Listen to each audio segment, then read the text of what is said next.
আমাদের প্রধান উপদেষ্টা মাশাআল্লাহ উনি অনেক অনেক ভালো কাজ করেছেন এই পর্যন্ত। আমরা চাই উনি আরো 5 বছর না, যতদিন আল্লাহ হায়াত রাখুক থাকুক তিনি, তার দ্বারা দেশের অনেক উপকার হচ্ছে আরো হবে আমরা আশা করি। কিন্তু সংস্কারের নামে আপনি প্রধান উপদেষ্টার চেয়ারে বসে কুসংস্কার চালু করবেন, বাংলার জনগণ আপনাকে টিস্যু পেপার ব্যবহার করে যেমন ফেলায় দেয়, 1 সেকেন্ডের জন্য রাখবে না আপনাকে।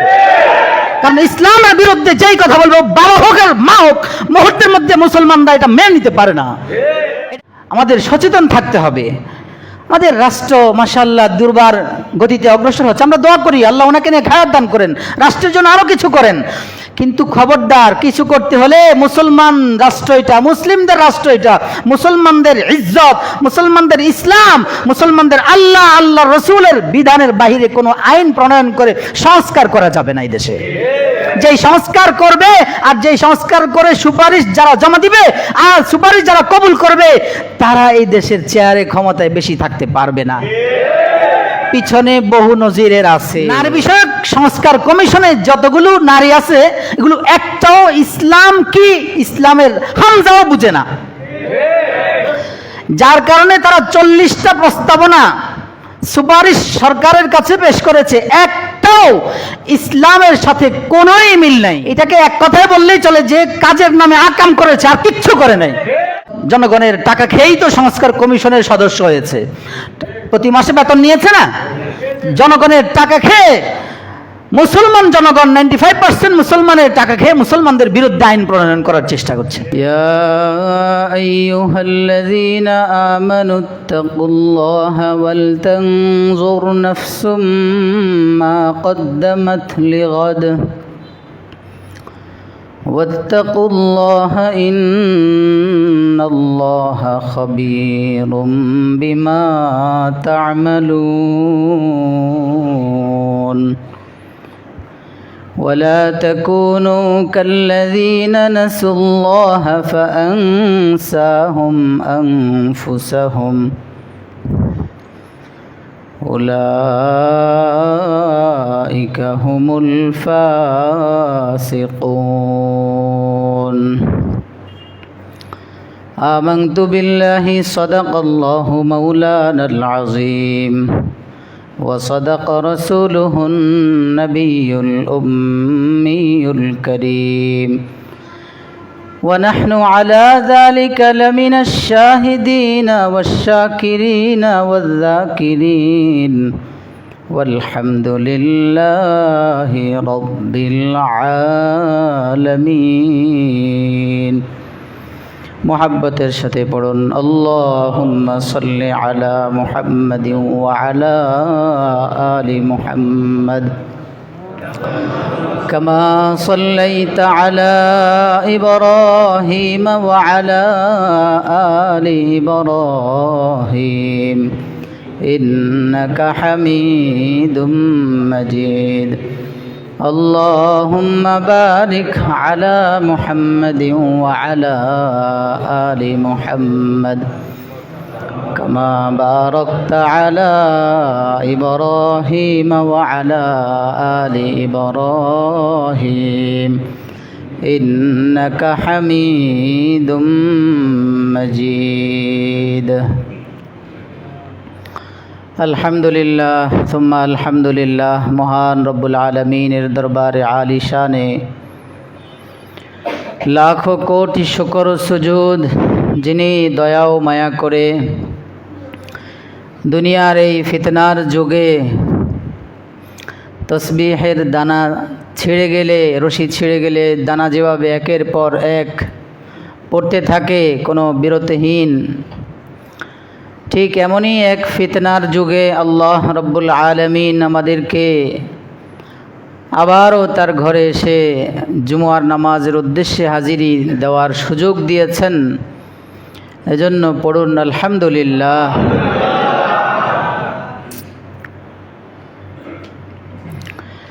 পঠিত আয়াতে কারিমায় আল্লাহ রব্বুল আলামিন বলেন, ইয়া আইয়ুহাল্লাযীনা আমানুত্তাকুল্লাহ, হে মুমিন বান্দারা আমি আল্লাহকে ভয় করো। ওয়াল তানজুর নাফসুম মা কদ্দামাত লিগাদ, প্রত্যেকের ভাবা উচিত আগামীকালের জন্য সে কি পাঠিয়েছে। ওয়াত্তাকুল্লাহ, আবারও আল্লাহ বলছেন আল্লাহকে ভয় করো। কেন? ইন্নাল্লাহা খাবীরুম বিমা তা'মালুন, তুমি যা যা করো, ভালো করো আর খারাপ করো, মন্দ করো আর ভালো করো, সব আমি আল্লাহর কুদরতি ইলমে আছে, সব আমি খবর রাখি।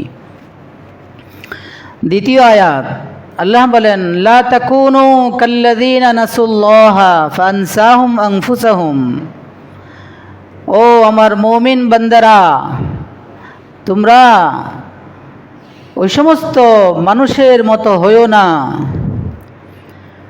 যারা আল্লাহকে ভুলে গিয়েছে, ফলশ্রুতিতে ফলে আল্লাহ তাদের কাছে তাদের নিজেদের কাছে নিজেদেরকে ভুলিয়ে দিয়েছেন। উলাইকা হুমুল ফাসিকুন, আল্লাহ বলেন ওরা হলো ফাসিক। প্রথম আয়াতের উপরে আমরা অনেক আলোচনা শুনেছি, আলহামদুলিল্লাহ। আজকের আলোচ্য বিষয় দ্বিতীয় আয়াত। দ্বিতীয় আয়াতে আল্লাহ কি বলেন? আল্লাহ বলেন ইয়া ওয়ালা তাকুনু কাল্লাযীনা নাসুল্লাহ, মুমিনেরা তোমরা হইও না তাদের মতো যারা আল্লাহকে ভুলে গিয়েছে। এই ভুলে যাওয়ার শাস্তি স্বরূপ আল্লাহ তাদের নিজেদের কাছে নিজেদেরকেই ভুলিয়ে দিয়েছেন। যারা আল্লাহকে ভুলে গেছে, ফলশ্রুতিতে আল্লাহ তাদের নিজেদের কাছে নিজেদেরকে ভুলিয়ে দিয়েছেন, এদের ফলাফল হলো আল্লাহ বলেন উলাইকা হুমুল ফাসিকুন, এরা হলো ফাসিক। কথা দুইটা, প্রথম আয়াতে দ্বিতীয় আয়াতে কথা দুইটা। প্রথম কথা হলো আল্লাহ বলেন আল্লাহকে ভুলিও না। আয়াতের তর্জমা যারা আল্লাহকে ভুলে গেছে তাদের মতো হইও না। তো সোজা কথা, তোমরা আল্লাহকে ভুলে যাও না।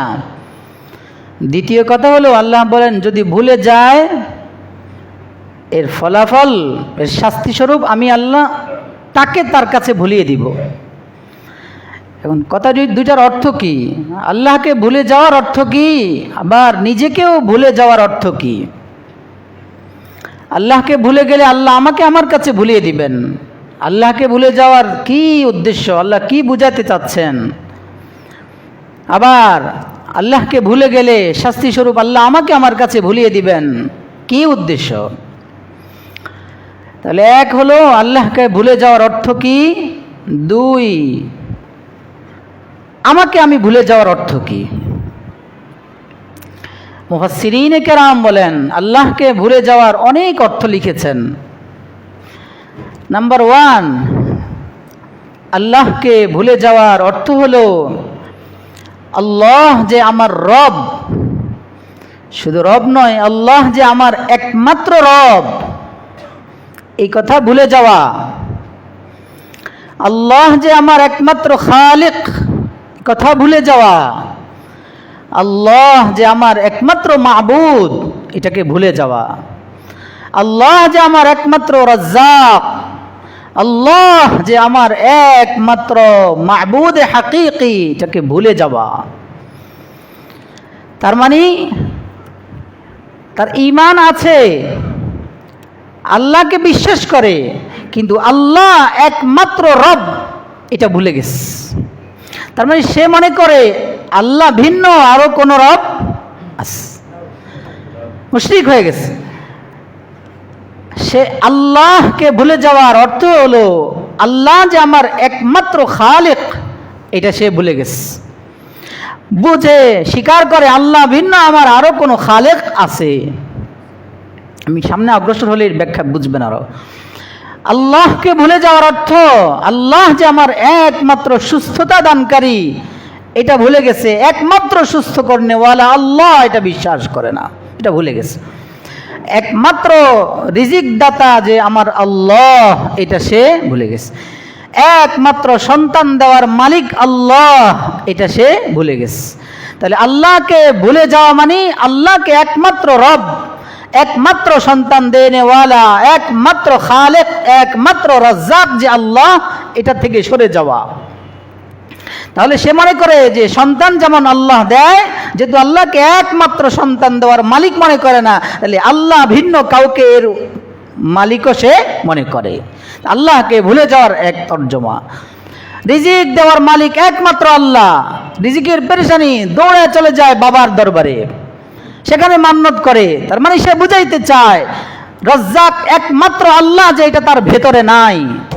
আল্লাহ বলেন এটা হলো আমাকে ভুলে যাওয়ার এক অর্থ। সন্তান হয় না, দৌড়ে চলে যায় মাজারে, নাউজুবিল্লাহ। সে বুঝাইতে চায় এই কাজের মাধ্যমে, অথবা সন্তান বা যার কোনো কাজ হচ্ছে না, ওই কাজের জন্য ভোগ দেয় বাবার নামে, গরু দেয়, ছাগল দেয় বাবার নামে। উদ্দেশ্য কি? সে বুঝাইতে চায় আল্লাহ যে একমাত্র বিপদ থেকে উদ্ধারকারী, সে এটা মানে না, এটা ভুলে গেছে। না হলে সে যতই বড় পেরেশানি হোক না কেন, যত বড় বিপদেই থাকুক না কেন, সর্বাবস্থায় আল্লাহর কাছেই ধন্না দিবে, আল্লাহর কাছেই চাইতে থাকবে। হয় আজকে না হয় কাল, একবার না একবার, এক সময় না এক সময় আল্লাহ দিবে নেই। তার ভেতর থেকে আল্লাহ একমাত্র মাবুদ, আল্লাহ একমাত্র রব, এটা সরে গেছে। এটা হলো একটা ব্যাখ্যা। আল্লাহকে ভুলে যাওয়ার আরেক অর্থ হলো আল্লাহর দেওয়া শরীয়তকে অস্বীকার করা, আল্লাহর দেওয়া শরীয়তকে অমান্য করা, আল্লাহর দেওয়া শরীয়তকে ভুলে গিয়ে ভিন্ন কোনো সংস্কৃতি, ভিন্ন ধর্মাবলম্বীদের ধর্ম থেকে টেনে টেনে কিছু নিজের ধর্মের মধ্যে সংযোজন করা। তার মানে একমাত্র আল্লাহর দেওয়া শরীয়তেই যে আমার জন্য কর্তব্য পালনীয়, এটাকে ভুলে গেছে, এটাকে অস্বীকার করেছে কাজে, কর্মে, কথায়, আচার আচরণে। আল্লাহকে ভুলে যাওয়ার আরেক অর্থ হলো আল্লাহর নিয়ামতের নাশুকরি করা, আল্লাহর নিয়ামতের শুকরগুজার না হয়ে আল্লাহর নিয়ামতের নাশুকরি করার মাধ্যমে সে আল্লাহকে ভুলে যায়। আল্লাহ বলেন লা তাকুনু কাল্লাযীনা নাসুল্লাহ, যারা আল্লাহকে ভুলে যায়, নাশুকরি করে নিয়ামতের, যারা একমাত্র আল্লাহকে রব বলে স্বীকার করে না, যারা একমাত্র আল্লাহকে পালন করতে বলে স্বীকার করে না, তাদের মতো হইও না। যারা নিয়ামত পেয়ে নিয়ামতের নাশুকরি করে, তাদের মতো হইও না। যারা আল্লাহর দেওয়া বিধান শরীয়তকে অমান্য করে ভুলে যায়, তাদের মতো হইও না। 4 নম্বর যেটা আয়াতের তর্জমা, আল্লাহকে ভুলে যাওয়ার আরেক অর্থ হলো আল্লাহ বলেন ও আমার মুমিন বান্দারা, আল্লাহকে ভুলে যাওয়ার তো প্রশ্নই আসে না, তুমি না মুমিন। অতএব আল্লাহকে ভুলে যাওয়ার তো তোমার কাছে প্রশ্নই আসে না। বরং শোনো, আমি আল্লাহ তোমার কাছে কি চাই, লা তাকুনু, তুমি ভুলে যাবা, এটা তো মানাই যায় না, এটা প্রশ্নই আসে না। বরং তুমি তাদের মতো হয়েও না যারা আল্লাহকে ভুলে গেছে, তাদের সাদৃশ্য অবলম্বন করো না যারা আল্লাহকে ভুলে গেছে, তাদের মতো হয়েও না, তাদের সাদৃশ্য অবলম্বন করো না, তাদের কাছাকাছিও যাও না। তোমার কাছে তাদেরকে ভালো লাগে এমন কাজও যেন তোমার দ্বারা প্রকাশ না পায়, এমনটাও যেন না হয়। তাহলে কিন্তু তুমিও যে আল্লাহকে ভুলে গেছো, এর একটা প্রকাশ, এর একটা আলামত তোমার মধ্যে এসে যাবে। 5 নম্বর যেটা আক্ষরিক অর্থে আল্লাহকে ভুলে যাওয়া, এটা সবাই জানেন, তাওহীদ খালেসকে অস্বীকার করে বসা। তাওহীদ খালেস হলো আল্লাহ একক, নিরাকার, তার সমকক্ষ আর কেউ নেই। আল্লাহকে ভুলে যাওয়ার চূড়ান্ত অর্থ, আক্ষরিক যে অর্থ আমরা বুঝি, আল্লাহর একাত্মবাদকে অস্বীকার করে দেওয়া, সরাসরি বেঈমান। তাহলে আল্লাহকে অস্বীকার করার আক্ষরিক অর্থ হলো আল্লাহকে না মানা, আল্লাহর তাওহীদকে না মানা, আল্লাহকে অস্বীকার করে বসা। একাত্মবাদী বিশ্বাসী না হওয়া, তৃত্ববাদী বিশ্বাসী হওয়া, বহুত্ববাদী বিশ্বাসী হওয়া। ঈসাই যারা, খ্রিস্টবাদ যারা, এই খ্রিস্টানরা তৃত্ববাদী বিশ্বাসী। وقالت النصارى المسيح عيسى ابن مريم عيسى ابن الله।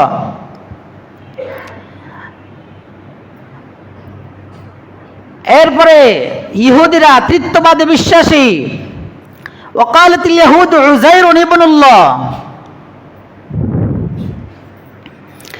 মুশরিকরা বহুত্ববাদে বিশ্বাসী, তাদের খোদা, হিন্দুদের পূজা যে কত ধরনের পূজা আছে, কত ধরনের উপাস্য যে তাদের আছে ওরাও জানে না। তাহলে মুশরিক বহুত্ববাদে বিশ্বাসী কারা? কথা বলেন। মুশরিকরা। তৃতীয়বাদে বিশ্বাসী ইহুদিরাও খ্রিস্টানরাও। বহুত্ববাদে বিশ্বাসী মুসলমান মুমিনরা কারা? হিন্দুরা, মুশরিকরা, পৌত্তলিকরা। একমাত্র মুসলমান তারাই হলো একাত্মবাদে বিশ্বাসী, ওয়াহদানিয়াতে বিশ্বাসী। তার মানে যেই কথা আল্লাহ সূরা ইখলাসে বলেছেন, কুল হুয়াল্লাহু আহাদ, আমার আল্লাহ কে পরিচয় জানতে চেয়েছে মুশরিকে কুফার, মুশরিকে আরব, কুফারে মক্কা রাসূলুল্লাহর কাছে পরিচয় জানতে চেয়েছে আল্লাহ কে। আবার তখন আল্লাহ পুরো কোরআন মাজিদের মধ্যে একটা সূরা, যেখানে পুরো সূরার মধ্যেই তাওহীদ খালেসের কথা এসেছে, আল্লাহর শান নিয়ে কথা। আরেকটা সূরা আছে যেই সূরার মধ্যে শুধুই নবীজির শান নিয়ে কথা, সূরা কাউসার।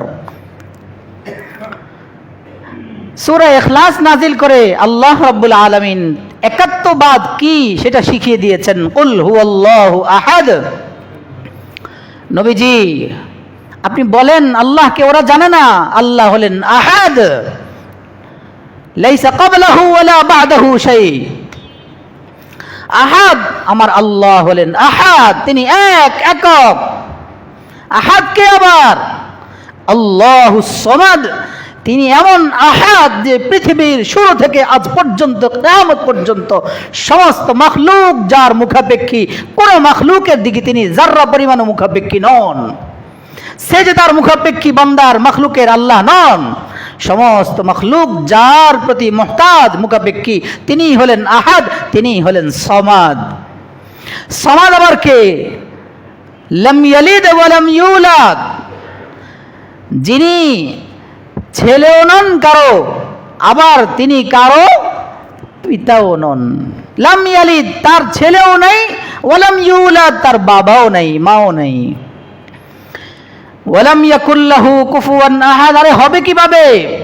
লাম ইয়াকুন লাহু কুফুয়ান আহাদ, পৃথিবীর কোনো কিছুই তার সমকক্ষ আর কিছুই নাই, সব কিছুর ঊর্ধ্বে তিনি আল্লাহ। এজন্যই এই ওয়াহদানিয়তের আকীদাকে, একাত্মবাদের আকীদা, বিশ্বাসকে বাস্তবায়নের জন্যই আল্লাহ রাব্বুল আলামিন পৃথিবীতে যত নবী রাসূল পাঠিয়েছেন, যত পয়গম্বরকে, যত আম্বিয়ায়ে কেরামকে, রাসূলদেরকে আল্লাহ পাঠিয়েছেন পৃথিবীতে, সমস্ত আম্বিয়ায়ে কেরামকে পাঠানোর মূল আজিম মাকসাদ নিয়ে, সুবিশাল মাকসাদ নিয়ে, উদ্দেশ্য আল্লাহ আম্বিয়ায়ে কেরামকে পাঠিয়েছেন পৃথিবীর বুকে। এর অন্যতম এক সুবিশাল আজিম মাকসাদ হলো এই ওয়াহদানিয়তের আকীদা উম্মতকে জানায়া দেওয়া। এটা এমন এক আকীদা, এই ওয়াহদানিয়ত, একাত্মবাদের আকীদা বিশ্বাস ছাড়া জান্নাতে যাওয়ার আর কোনো রাস্তা নাই। জান্নাতে যাওয়ার একমাত্র রাস্তা হলো ওয়াহদানিয়তের রাস্তা, একাত্মবাদের রাস্তা। এই ওয়াহদানিয়তের স্বীকৃতি ছাড়া, আকীদা ছাড়া কেউ জান্নাতে যেতে পারবে না। এটাই নবী রাসূলদের সারা জীবনের মেহনতের, নবী রাসূলদের দাওয়াতের, মালুম ইলমের সার নির্যাস হলো ওয়াহদানিয়তের দাওয়াত।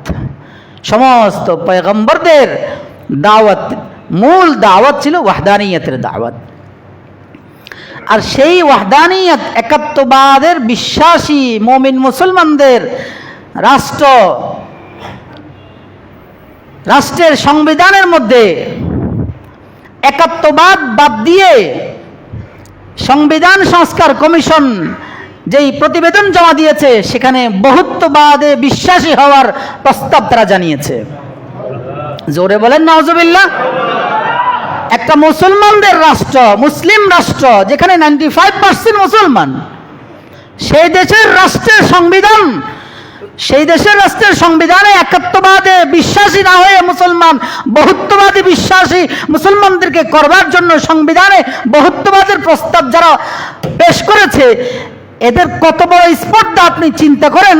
95% মুসলমানকে অ্যাভয়েড করে তারা 5% লোকদের সমর্থন নেয়ার জন্য রাষ্ট্র ধর্মের মধ্য থেকে, সংবিধান থেকে একাত্মবাদের বিশ্বাস বাদ দিয়ে কেটে বহুত্ববাদের বিশ্বাসকে স্থাপনের পায়তারা চলছে।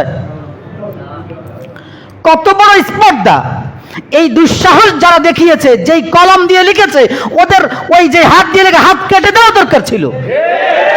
আরে ভাই, যদি আকীদা নিয়ে লেখো তো বেঈমান হয়ে গেছে। একাত্মবাদ এ বিশ্বাসী আমাদের জন্ম হয়েছে একাত্মবাদের উপরে, আমাদের মরণ হবে ইনশাআল্লাহ একাত্মবাদের উপরে, আমাদের জীবন মরণ, আমাদের সারা জিন্দেগি হলো একাত্মবাদের উপরে। আমাদের রাষ্ট্র ধর্ম ইসলাম, মুসলমানদের ধর্ম ইসলাম। সেই ইসলাম ধর্মে, সেই ইসলামী মুসলিম রাষ্ট্রের মধ্যে যদি এই অবস্থা চলে, তাহলে বাকি কুফরি রাষ্ট্রের মধ্যে কি অবস্থা হবে? ও প্রিয় ভাই, একাত্মবাদী বিশ্বাসী যদি না হয়, লা ইলাহা ইল্লাল্লাহ মুহাম্মাদুর রাসূলুল্লাহ, এই বিশ্বাস যদি কারো ভিতরে না থাকে, সে মুমিন থাকে? সাথে সাথে কি হয়ে যায়? কাফের, বেঈমান হয়ে যাবে। এজন্য মুসলমান প্রিয় ভাইয়েরা আমার, একের পর এক সংস্কার কমিশন তাদের প্রতিবেদন জমা দিচ্ছে। এটা তো সবার আগে জমা দিয়েছে। এখন এই যে 18 এপ্রিল, গত কয়েকদিন আগেই নারী বিষয়ক সম্পাদন, নারী বিষয়ক সংস্কার কমিশন, তারা সরকারের কাছে 318 না জানি কত পৃষ্ঠার বিশাল দীর্ঘ এক প্রস্তাবনা, প্রতিবেদন জমা দিয়েছে আমাদের প্রধান উপদেষ্টার কাছে। ভালো, নারী বিষয়ক সংস্কার কমিশনে যতগুলো নারী আছে, এগুলো একটাও ইসলাম কি, ইসলামের হামজাও বুঝে না। যার কারণে তারা 40টা প্রস্তাবনা সুপারিশ সরকারের কাছে পেশ করেছে, একটাও ইসলামের সাথে কোনোই মিল নাই। প্রত্যেকটা প্রস্তাবনা, সুপারিশ, তাদের প্রস্তাব ইসলাম ও মুসলমানদের আকীদা, বিশ্বাস, ঈমান, শরীয়তের বিধান নষ্ট করার সর্বোচ্চ চেষ্টা করেছে তারা। এই দীর্ঘ 8-10 মাস ধরে, 7-8 মাস ধরে এই কমিশন, এই নারী সংস্কার কমিশন যে কাজটা করেছে, এটাকে এক কথায় বললেই চলে যে কাজের নামে আকাম করেছে, আর কিচ্ছু করে নাই। কারণ এরা এই সময়টাতে, এই সংস্কারের নামে যে সময়গুলো ব্যয় করেছে, এতে তো সময়ের অপব্যয় হয়েছেই, সাথে সাথে রাষ্ট্রের জনগণের সম্পদও অপব্যবহার করেছে। সম্পদ, জনগণের টাকা খেয়েই তো সংস্কার কমিশনের সদস্য হয়েছে। প্রতি মাসে বেতন নিয়েছে না? জনগণের টাকা খেয়ে মুসলমান জনগণ 95% মুসলমানের টাকা খেয়ে মুসলমানদের বিরুদ্ধে আইন প্রণয়ন করার চেষ্টা করছে। এই কেমন সংস্কার কমিশন? আবার মুসলমানদের ইসলাম ধর্মের বিধানকে, বৃদ্ধাঙ্গুলি দেখিয়ে ইসলাম ধর্মের বিধানকে তারা প্রশ্নবিদ্ধ করেছে। শুধু তাই নয়, প্রশ্নবিদ্ধ করে ভিন্ন এক মতবাদ চাপিয়ে দেওয়ার চেষ্টাও করেছে এখানে। আবার সেখান থেকে আমাদের প্রধান উপদেষ্টা, মাশাআল্লাহ, উনি অনেক অনেক ভালো কাজ করেছেন এই পর্যন্ত। আমরা চাই উনি আরো 5 বছর না, যতদিন আল্লাহ হায়াত রাখুক থাকুক তিনি, তার দ্বারা দেশের অনেক উপকার হচ্ছে আরো হবে, আমরা আশা করি। কিন্তু সংস্কারের নামে আপনি প্রধান উপদেষ্টার চেয়ারে বসে কুসংস্কার চালু করবেন, বাংলার জনগণ আপনাকে টিস্যু পেপার ব্যবহার করে যেমন ফেলায় দেয়, 1 সেকেন্ডের জন্য রাখবেন আপনি। কারণ ইসলামের বিরুদ্ধে যেই কথা বলবো, বাবা হোক আর মা হোক, মুহূর্তের মধ্যে মুসলমানরা এটা মেনে নিতে পারে না। এটা কার ঘোষণা? আল্লাহর ঘোষণা। আল্লাহ বলেছেন, লা তাজিদু কওমান ইউমিনুনা বিল্লাহি ওয়াল ইয়াউমিল আখির ইউআদ্দুনা মান হাদ্দাল্লাহ ওয়া রাসূলাহু ওয়ালাউ কানু আবাহুম আও আবনাহুম আও ইখওয়ানাহুম। বলেন যারা মুমিন, ওই মুমিনদের কাউকে এমন পাবা না যারা ইউআদ্দুনা মান হাদ্দাল্লাহ ওয়া রাসূলাহু, যারা আল্লাহ রাসূলের সাথে বেঈমানি করে, যুদ্ধ করে, আল্লাহ রাসূলের আইনের বিরুদ্ধে কাজ করে, ওই সমস্ত মানুষরা যদি ওই মুমিনদের বাবা মাও হয়, তো মুমিনদের পাবা না ওরা ওদের সাথে সম্পর্ক রাখে। অতএব মুমিন হিসাবে আমাদের, একজন মুসলিম নাগরিক হিসাবে আমাদের প্রতিবাদের দায়িত্ব। আমরা চাই আপনি থাকেন, দেশের সংস্কার করেন, কিন্তু সংস্কার নামে কুসংস্কার আইনা দেশের সংবিধান নষ্ট করবেন না। সংবিধান, নারী বিষয়ক সংস্কার কমিশনের মধ্যে একটা মহিলাও ইসলামের পক্ষে কথা বলার নেই। সবগুলো দেখবেন, এক একটা দেখলে নারী না, দেখতে দেখা যায় কি আল্লাহ জানে, পুরা পুরুষই কম যায়।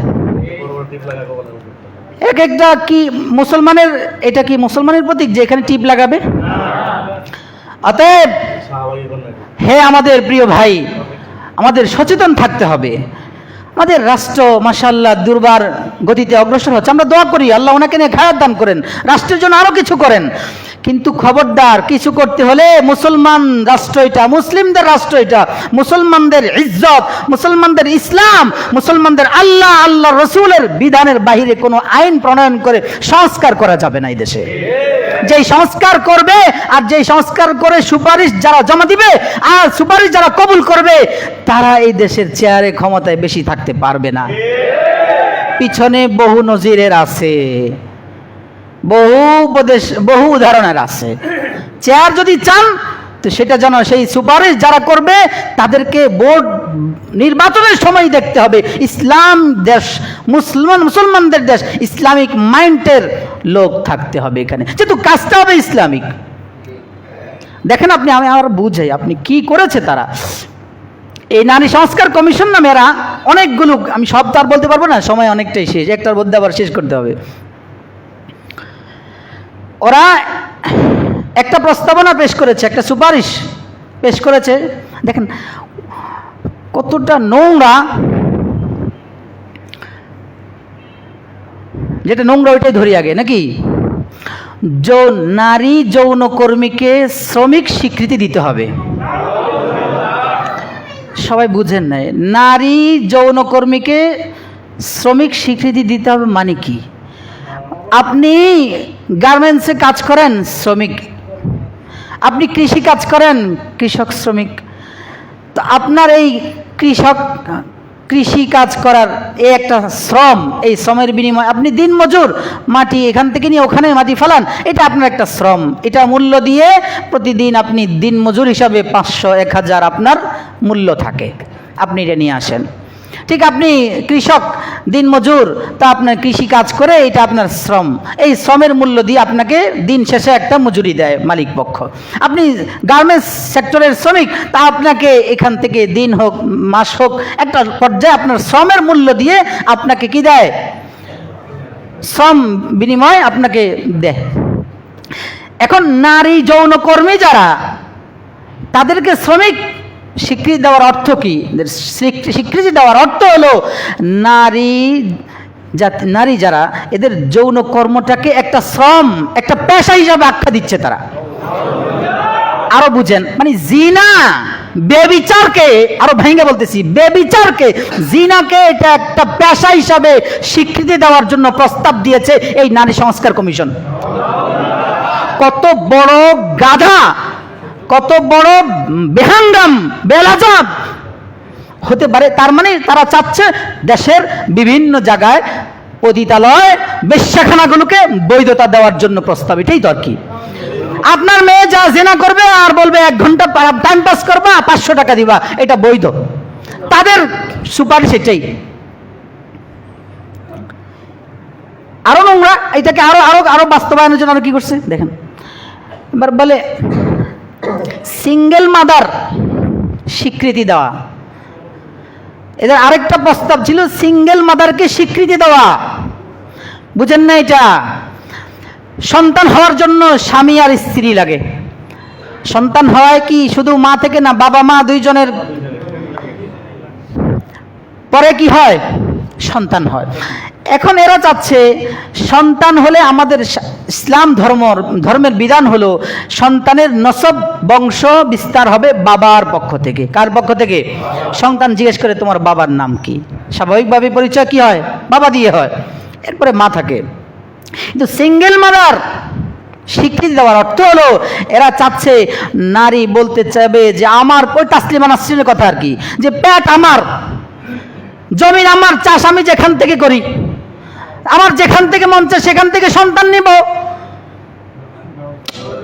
আচ্ছা বলেন, 10 লোকের সাথে নাফরমানি করে যদি সন্তান পেটে আসে, এখন সন্তান এটা কোন বাবা পরিচয় দিবে? জটিল না? ওখানে তো নারী কর্মীকে যৌনতা যে কর্মী তাকে শ্রমিক স্বীকৃতি দিতে বলছে না। তো এটার মাথাতে এটাই আসলো যে এখন নারীকে যদি সিঙ্গেল মাদার স্বীকৃতি যদি না দেয়, তাহলে এই মহিলা তো বিভিন্ন জায়গা থেকে নাফরমানি করে পেটে সন্তান ধারণ করেছে। তো এখন সন্তান কোন বাবার ছেলে বলবে, কোন জঙ্গলের ছেলে এটা বলবে? এই জন্য বাবার পরিচয় নাই। তো এই জন্য তারা প্রস্তাবনা পেশ করেছে যেন সন্তান হলে ওই সন্তানের পরিচয় শুধু মায়ের সাথে হয়, সিঙ্গেল মাদার যেন বলে, শুধু মায়ের সাথে তার বংশের বিস্তারের এই ধারা প্রস্তাবনা তারা এটা রাখছে। কত বড় নোংরা কাজ হলে হতে পারে এদের দ্বারা বলেন? আমাদের প্রধান উপদেষ্টা উনি একজন বিচক্ষণ মানুষ, কিভাবে উনি আবার এদের এটাকে খুব নিজে সানন্দে গ্রহণ তো করলেন, আবার নিজের ফেসবুক ভেরিফাই পেজে আবার ওদের মূল সারাংশটাও খুলে দিলেন। এবং ওখানে লেখা আছে যে নারীরা বৈষম্যের শিকার। কেন স্যার? ওখানে লিখছে ইসলাম ধর্মের আইন অনুসরণ করা বাধ্যতামূলক হওয়ার কারণে নারীরা বৈষম্যের শিকার বলে। নাউজুবিল্লাহ। ইসলাম ধর্ম নারীকে বৈষম্যের শিকার করেছে, নারীকে আসমানে উঠিয়েছে। জাহিলি যুগ দেখো তুমি, জানেন কোথাকার। এদের বহু প্রস্তাবনা। আরো বলি, তালাক দেওয়ার অধিকার শরীয়ত দিয়েছে কাকে? এগুলো প্রত্যেকটার দলিল আছে। আমি দলিল কোরআন নিয়ে হাদিস একটা নিয়ে একটা কথা বলতে গেলে তর্জমা করলে আমি একটাও কথা বলতে পারবো না। এই জন্য সব রাখলাম, আপনাদের দলিল লাগলে আমার কাছে আসবেন। শরীয়ত তালাক দেওয়ার অধিকার দিয়েছে নারীকে, পুরুষকে। কাকে? কেন দিয়েছে? এখানে অনেক হিকমত। একটা হিকমতের কথা বলি, তাহলে আপনাদের বুঝবেন যে কেন নারীকে দিল। এখানে তো বৈষম্য হলো। নাউজুবিল্লাহ। স্বাভাবিকভাবে স্বামী স্ত্রী দুইজনের মধ্যে ঝগড়া লাগলে মুহূর্তের মধ্যে স্ত্রীরা বেশিরভাগ তালাক চায় বসে, আমি ছেড়ে দাও, আমি তোমার কাছে থাকবো না। শরীয়তের এখানে হিকমত লিখে, এই কোরআনের আয়াত এবং শরীয়তের বিধানের হিকমত লিখে যদি শরীয়ত নারীদের হাতে তালাকের অধিকার দিয়ে দিত, প্রতিদিন নিয়মিত ঘন্টায় সংসার ভাঙত। এখন শরীয়ত নারীদের হাতে অধিকার না দিয়ে স্বামীদের হাতে দিয়েছে। স্বামীদেরকে বলেছে আর রিজালু কাওয়ামুনা আলান নিসা। স্বামীদেরকে আল্লাহ বিবেক দিয়েছেন, বুদ্ধি দিয়েছেন তুলনামূলক তাদের থেকেও বেশি। তাদেরকে ধারণ ক্ষমতা নারীদের থেকেও বেশি দিয়েছেন। নারী অল্পতেই অসন্তুষ্ট হইয়া মুহূর্তের মধ্যে বলবে তোমার দিলাম 3টা। তো সংসার আছে না গেছে? আরো বহু হিকমা আছে। শরীয়ত তালাক দেওয়ার অধিকার দিয়েছে পুরুষকে, কিন্তু এই নারী সংস্কার কমিশন এরা প্রস্তাবনা পেশ করেছে সরকারের কাছে যে তালাক দেওয়ার ব্যাপারে যেন নারীকে পুরুষের সমান অধিকার দেওয়া হয়। কি হাস্যকর কথা। এরপরে এদের আরেক প্রস্তাব হলো ছেলে মেয়ে দুইজনই একই বাবার সন্তান, ছেলে 2 ভাগ পাবে, মেয়ে 1 ভাগ পাবে। কেন? এই জন্য ছেলে মেয়ের সমান অংশ হতে হবে। সরাসরি আল্লাহর আইনের বিরুদ্ধাচরণ কিনা? আল্লাহ বলেছেন লিযাকারি মিসলু হাজ্জিল উনসায়াইন। এখন আপনাদেরও প্রশ্ন হতে পারে হুজুর আসলে কি বিষয়টা জানার জন্য, নাস্তিক্যবাদ লালন করার জন্য না, হইতে পারে না হুজুর আসলেই তো ছেলে মেয়ে ব্যাকব্যাটার, একটা ছেলে একটা মেয়ে, তো ছেলেকে 2 ভাগ দিল, মেয়েকে 1 ভাগ দিল, এটা আসলে কি? এটা তো আমরাও জানতে চাই। আচ্ছা আপনি আমাকে একটা উদাহরণ দিই। আপনার ছেলে আর মেয়েকে পাঠাইছেন আপনার বোনের বাসায়, ছেলের হাতে 100 টাকা দিচ্ছেন, মেয়ের হাতে 50 টাকা দিচ্ছেন, এতটুকুই দেখবেন না। এরপরে বাবা বলেছে, ছেলেকে বলল তুমি তোমার ফুফুর বাসায়, আপনার বোন না, ফুফুর বাসায় যাওয়ার সময় চিপস নিয়ে যাবা, একটা চানাচুর নিয়ে যাবা, কিছু চকলেট নিয়ে যাবা। দায়িত্ব দিয়েছে কাকে? ছেলেকে। এখন 100 টাকা পুরো 100 টাকাই থাকবে? কথা বলেন। মেয়েকে কোনো দায়িত্ব দেয় না, মেয়ে তো। এখন যোগ বিয়োগ খরচ হওয়ার পরে কার বেশি আছে কার কম আছে এটা দেখবেন, বেশি কম নাকি ওর প্রথম 100 টাকা দিছে আর 50 টাকা দিছে এটা দেখবেন? কথা বলেন না কেন? খরচের পরে। ঠিক শরীয়তে ইসলাম ছেলেকে 2 ভাগ দিয়েছে, নারীকে 1 ভাগ দিয়েছে। শরীয়ত ছেলেকে 2 ভাগ দিয়েছে, নারীকে কয় ভাগ দিয়েছে? মেয়েকে 1 ভাগ দিয়েছে। কিন্তু মেয়ের একটা দায়িত্ব মেয়েকে দেয় নাই, বরং মেয়েকে বিভিন্ন স্তরে সম্মান দিয়ে রাখছে, আকাশচুম্বী সম্মান। বলে তোমার 1 ভাগ পুরোটাই তোমার কাছে থাকবে, কোনো খরচ হবে না।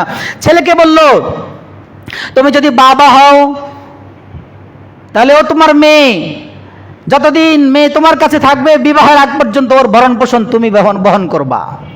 2 ভাগ পেয়ে খরচ হলো নি মেয়ের জন্য।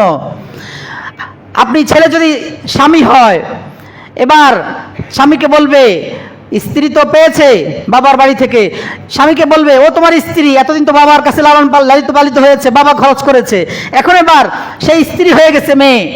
ওই স্ত্রী হওয়ার পর এখন তার ভরণ পোষণের দায়িত্ব দিয়ে দিয়েছে কার কাছে? ছেলের কাছে। ছেলের খরচ হলো নি, মেয়েরটা পুরোই মেয়ের কাছে। মেয়ে যদি মা হয়ে যায়, তখন তার স্বামী থাকলে তো স্বামী, না হলে স্বামী নাই, তার ছেলেকে বলা হবে তোমার মার দায়িত্ব, তোমাকে ভরণ পোষণের খরচ খেয়াল করা, তুমি তোমার মার খেয়াল করবা। সম্পূর্ণ খরচের দায়ভার শরীয়ত কাকে দিয়েছে? তাহলে খরচ হওয়ার পরে ছেলের কি 2 ভাগ পুরো আছে নাকি অনেকটাই কমে গেছে? বরং 1 ভাগও এখন নাই। নারীকে একটা মেয়ে হিসাবে সম্মান দিয়েছে, বাবাকে বলেছে তোমার মেয়ে।